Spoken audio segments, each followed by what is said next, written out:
Halo, selamat datang di channel YHI Official. Bagi sahabat yang baru mampir ke channel ini, alangkah baiknya, sahabat sekalian tidak lupa mengklik tombol subscribe-nya dan juga lonceng notifikasinya, agar sahabat sekalian tidak ketinggalan update-update di channel ini. Baiklah, pada episode 3 ini, kita diperlihatkan bahwa Naofumi terkena damage oleh seekor monster landak, dikarenakan Naofumi lengah dan terkena salah satu durinya. Lalu Naofumi menyerap duri monster landak tersebut, sehingga Naofumi memiliki banyak skill yang ada pada perisainya. Lalu Raphtalia memanggil Naofumi, dan dia pun langsung mengurung monster tersebut dengan skill yang ada pada perisainya.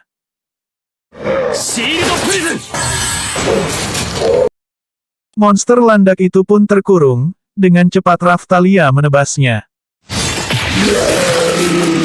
Naofumi melihat statistik yang ada pada perisainya dan mengatakan bahwa gelombang malapetaka sudah dekat.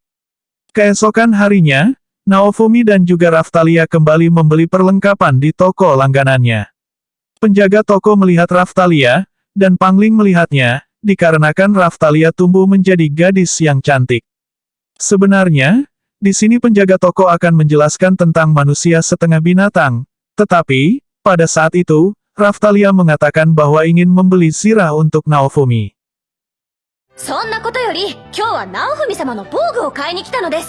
Sehingga, pemilik toko tidak jadi menjelaskan lagi tentang manusia setengah binatang.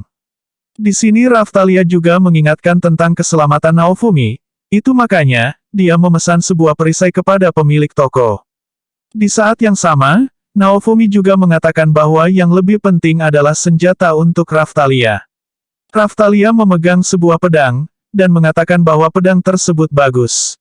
Raphtalia juga meminta diskon untuk pembelian pedang ini. Raphtalia di sini juga meminta untuk memperkuat zirah yang akan digunakan oleh Naofumi. Raphtalia meminta rekomendasi kepada pemilik toko untuk memberikan perlengkapan dengan harga 180 koin perak.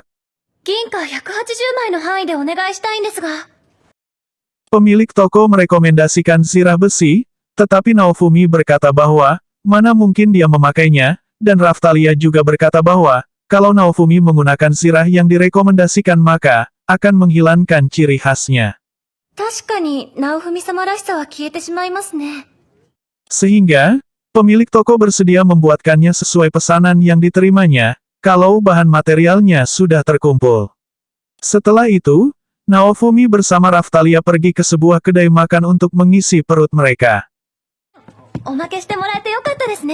Pada saat duduk, terdengar bunyi perut keroncongan. Di sini Raphtalia mengatakan dengan raut wajah yang malu, bahwa yang barusan bukan bunyi perutnya. Tetapi Naofumi mengatakan bahwa itu suara perutnya. Naofumi memesan makanan untuknya dan juga Raphtalia, tetapi, makanan untuk Raphtalia merupakan makanan anak-anak. Di sini Raphtalia marah dan memesan makanan seperti makanan Naofumi. Keesokan harinya, Naofumi dan Raphtalia kembali ke toko untuk mengambil pesanannya, yaitu, baju zirah yang telah dipesannya. Pada saat itu, Raphtalia melihat keramaian dan pemilik toko mengatakan bahwa, di gereja di depan alun-alun, ada sebuah jam pasir yang akan mengirim para pahlawan ke tempat gelombang terjadi.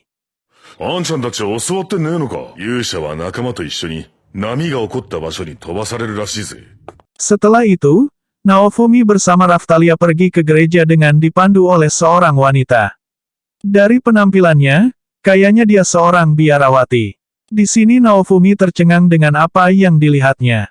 Naofumi mendekati jam pasir tersebut, secara otomatis, jam pasir mengenali pahlawan yang datang, lalu, memberikan petunjuk kapan gelombang akan muncul. Di saat itu juga, datang pahlawan yang lainnya. Di sini pahlawan tombak mendekati Raphtalia dengan berkata bahwa dia akan melindunginya, tetapi, Raphtalia mengatakan, bahwa dia hanya bertarung dengan Naofumi. Pada malamnya, Naofumi kembali meracik obat-obatannya. Di pagi hari, Naofumi pergi ke alun-alun untuk diteleport ke tempat gelombang terjadi.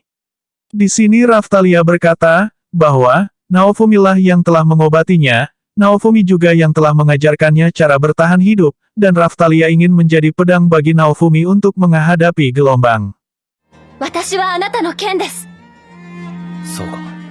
Di saat itu, para pahlawan dan juga pengikutnya diteleport ke tempat gelombang.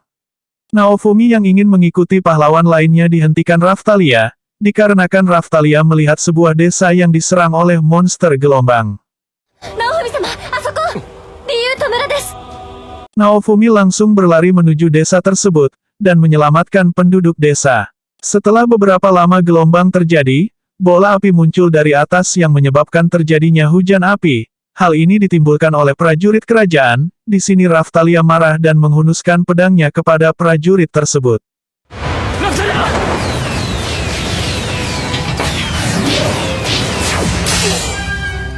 Raphtalia berkata, "Kalian tahu bahwa Tuan Naofumi ada, bisa-bisanya kalian tetap menyerang."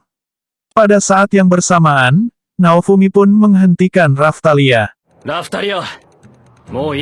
Seketika itu juga, para prajurit dikejutkan dengan monster yang menyerang dari belakangnya. Seorang prajurit yang sombong pun ketakutan. Di sini Naofumi menghentikan monster tersebut. Dengan sombongnya, prajurit yang ketakutan tadi memerintahkan anggotanya untuk pergi.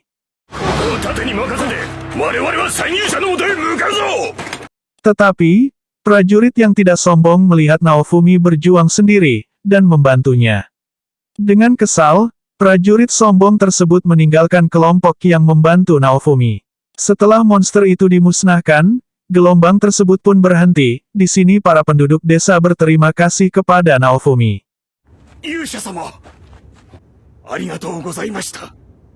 Di sini, kita diperlihatkan jam pasir tersebut kembali menghitung waktu, kapan gelombang akan terjadi kembali.